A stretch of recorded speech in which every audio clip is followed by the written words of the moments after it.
मैं तो यही कभी कभी हैरान होता हूँ, हम क्या चाहते हैं हमारा बच्चा असाधु रहे, साधु ना बने।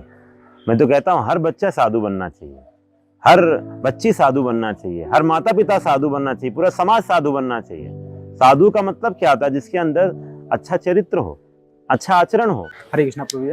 हरे कृष्णा। प्रभु जी, आजकल लोग बोल रहे हैं कि भक्ति जो है, जो खाली बैठे रहते हैं, जिसके पास कोई काम नहीं है, उन लोगों का काम है। क्या वास्तव में ऐसा है? आपने प्रश्न पूछा कि भक्ति वास्तव में होता क्या है, भक्ति में लोग क्या आलसी हो जाते हैं? तो मैं सबसे पहले आपको बता दूं भक्ति का मतलब क्या होता है। भक्ति का प्रभुपाद जी ने इंग्लिश ट्रांसलेशन किया था डिवोशनल सर्विस। दैट मीन्स भक्ति सिर्फ भक्ति में डिवोशन ही नहीं होता है, उसमें सर्विस, सेवा भी होती है। भक्ति में एक्टिव पार्टिसिपेशन होता है एक भक्त का प्रभु की सेवा के लिए। अब मैं आपको उदाहरण दूं, इस्कॉन जो हमारा है, international society for Krishna consciousness, उसके जो फाउंडर आचार्य हैं श्री प्रभुपाद जी। आप सोचिए पूरा जीवन तो वो प्रभुपाद जी भगवान की सेवा के लिए समर्पित रहे, लेकिन जब वो 70 साल के थे, सोचिए 70 साल, जब पूरी दुनिया 70 साल की उम्र में रिटायर होने चली जाती है, तो वो 70 साल की उम्र में भगवान की भगवत गीता का संदेश पाश्चात्य जगत को देने के लिए पानी के जहाज से गए। 37 दिन की कठिन तपस्या, रास्ते में सी सिकनेस थी, 2 बार हार्ट अटैक आया। हाँ, क्या जरूरत थी? वो वृंदावन में थे, आराम से भजन कर रहे थे, तो क्यों इतना तकलीफ लेने की जरूरत थी? तो अगर भक्ति खाली लोगों का काम होता या कुछ ना करने का काम होता कि बैठे रहे बस भक्ति है, नो। भक्ति का मतलब होता है आप प्रभु की प्रसन्नता के लिए आपका 24/7 पूरा जीवन समर्पित होता है।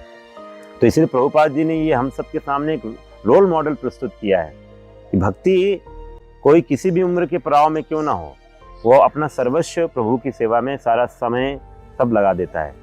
और इसीलिए प्रभुपाद जी ने, आप सोचिए 70 साल की उम्र में अमेरिका जाकर 70 साल से 81 वर्ष के बीच में एक हरे कृष्णा आंदोलन पूरी दुनिया में स्टैब्लिश कर दिया।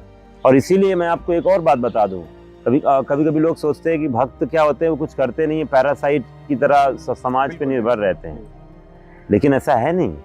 आप अगर यहाँ पर आएंगे हमारे इस्कॉन रांची सेंटर में, आप देखेंगे हमारे पास समय ही नहीं है। We are too busy with so many services. सुबह भक्त 4 बजे उठ जाते हैं, 4:30 बजे से लेकर पूरा 9 बजे तक उनका मॉर्निंग साधना होता है। बिकॉज जब तक हम आचार नहीं करेंगे प्रचार क्या करेंगे? बिल्कुल। तो पूरा हमारा रेगुलेटेड मॉर्निंग प्रोग्राम होता है। इसके बाद भक्त मॉर्निंग प्रसाद के बाद सब अपनी अपनी सेवा में लग जाते हैं भगवान के लिए। We have so many services. लोग पुस्तक वितरण की सेवा रहती है, हमारे यूथ प्रोग्राम्स चल रहे हैं। हाँ, we have 2 dedicated programme for youths. एक फ्राइडे में होता है, एक सैटरडे में होता है। हमारा एक यूथ वेलफेयर सेंटर चल रहा है, जहाँ पर हम बच्चों को कैसे एक सिंपल लिविंग हाई थिंकिंग के कॉन्सेप्ट पे कैसे रहना है वो सिखाते हैं। वहाँ पर हम बच्चों को रखते हैं, कोचिंग्स में बच्चों को, कॉलेजेस में उनको हम काउंसलिंग करते हैं, कैसे संस्कारों की नींव बनाई जाए। तो ये तो हो गया यूथ के लिए। और हम अभी बच्चों के लिए, छोटे बच्चों के लिए, स्कूल गोइंग किड्स के लिए भी हमारा प्रहलाद स्कूल का प्रोग्राम चलता है। और अभी हम हाल में रिसेंटली हम एक समर कैंप स्टार्ट कर रहे हैं। लास्ट टाइम हमारा समर कैंप बहुत हिट हुआ था। Parents and kids they really appreciated our programme. पूरा 15 दिन का रिगरस प्रोग्राम होता है। तो और हर दिन हमारा शाम को भगवद गीता क्लास, हाँ, और हमारे हाउस प्रोग्राम्स होते हैं, घर घर जाके हम लोगों को गीता का ज्ञान दे रहे हैं। हमारी एक संकीर्तन बस है जिसमें 7-8 डिवोटीज डेडिकेटेड हैं जो पूरे झारखंड के रिमोट एरियाज में जाकर भगवद गीता का ज्ञान वितरण कर रहे हैं। तो इस एंड हमारे Saturday programme, we have around 600 devotees they come to our Sunday program. और for each and every devotee हम क्या करते हैं, सबके लिए प्रसाद की व्यवस्था करते हैं, full plate prasadam for everyone. And every Sunday we have 3 programs. So our schedule is totally packed. इस तरह आप देखेंगे कि भक्त के पास समय ही नहीं है, भक्त के पास समय ही नहीं है वेस्ट करने। प्रभु जी, जैसे आपने बताया कि जिस तरह से इस्कॉन काम कर रही है, रिमोट एरिया में भी काम कर रही है, इस्कॉन रांची में भी काम कर रही है, लोगों को शास्त्र ज्ञान दे रही है, लेकिन जो गार्जियन लोग हैं उन लोग ये सोचते हैं, ये सोच करके डर जाते हैं कि कहीं मेरा बेटा या मेरा बेटी वहाँ पर जाएगी तो वो कहीं सन्यासी बन जाए या घर त्याग दे, हमें छोड़ दे, इस तरह से डर रहता है। ये प्रश्न काफी माता पिताओं का होता है कि मेरा बच्चा वो कहीं साधु बन गया तो क्या होगा, जी। साधु बन गया। हाँ, हाँ, मैं तो यही कभी कभी हैरान होता हूँ, हम क्या चाहते हैं हमारा बच्चा असाधु रहे, साधु ना बने। मैं तो कहता हूँ हर बच्चा साधु बनना चाहिए, हर बच्ची साधु बनना चाहिए, हर माता पिता साधु बनना चाहिए, पूरा समाज साधु बनना चाहिए। साधु का मतलब क्या होता है? जिसके अंदर अच्छा चरित्र हो, अच्छा आचरण हो। तो ये बहुत ही दोगलापन है हमारे व्यवहार का। एक तरफ से हम मैं देखता हूँ मेरे पास बहुत माता पिता आते हैं और बच्चों को लेकर आते हैं और बच्चों को बोलते हैं कि मेरा बच्चा 4 साल इंजीनियरिंग कर लिया, 5 साल आर्किटेक्ट इंजीनियरिंग कर लिया, and he's into depression. बिल्कुल। He doesn't want to do anything. You tell me, then I always speak very, straightforward to the parents. I say कि आपने पूरा जितना इन्वेस्ट किया अपने बच्चे पे, आपने कभी अगर उसके संस्कार बनाने पे इन्वेस्ट कर लिया होता तो आज आपकी बच्चे की हालत नहीं होती। तो इसीलिए प्रॉब्लम ये है कि हम समझ नहीं रहे हैं कि आज सबको साधु बनने की जरूरत है। If we don't have a solid foundation, spiritual foundation, we can not build a building where we can stay happily. नहीं हो सकता है। हम आज बहुत आसमान ऊंचाइयां प्राप्त करना चाहते हैं बिना फाउंडेशन पे वर्क किए। तो इसीलिए साधु सबको बनना चाहिए। अब रही बात कि सब कोई मेरे जैसा फुल टाइम मंदिर में आ सकता है कि नहीं, ये प्रश्न की बात आई। बहुत बार लोग पूछते हैं मेरे से कि सब आप जैसे साधु बन गए तो समाज का क्या होगा।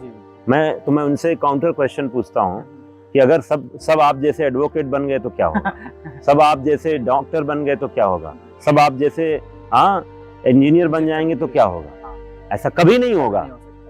सही बात। समाज में सबका अपना अपना रोल है, तो समाज में सबकी जरूरत है। Everybody can not become a full time devotee in temple, everybody can not become engineer. तो इसीलिए सबकी जरूरत है। तो कुछ लोग जो हैं वो मंदिर में फुल टाइम अगर दे सकते हैं तो वी वेलकम देम।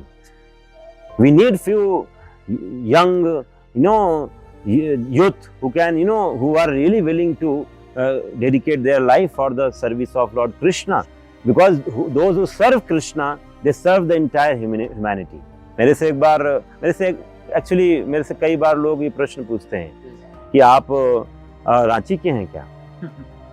तो उनको लगता है कि मैं रांची का हूँ, इसीलिए रांची में आके रांची के लोगों की मदद कर रहा हूँ। तो मैं बोलता हूँ नहीं, मैं रांची का नहीं हूँ। तो सरप्राइज हो जाते हैं। आप यहाँ उनको डाउट होता है कि लोगों को लगता है कि इनका कुछ कुछ स्वार्थ होगा। तो फिर पूछते हैं प्रश्न कि आप अपना परिवार छोड़ दिए क्या। तो जैसे कोई बॉर्डर में सेवा करता है तो अपना परिवार छोड़ता है कुछ समय के लिए, तो वैसे ही हम भी वो देश की सेवा के लिए करता है, तो हम समाज की सेवा, पूरे संसार की सेवा के लिए करते हैं। तो मैं उनको ये बोलता हूँ कि पहले हमारा परिवार था 5 लोगों का, अब हमारा परिवार पूरा संसार हो गया है।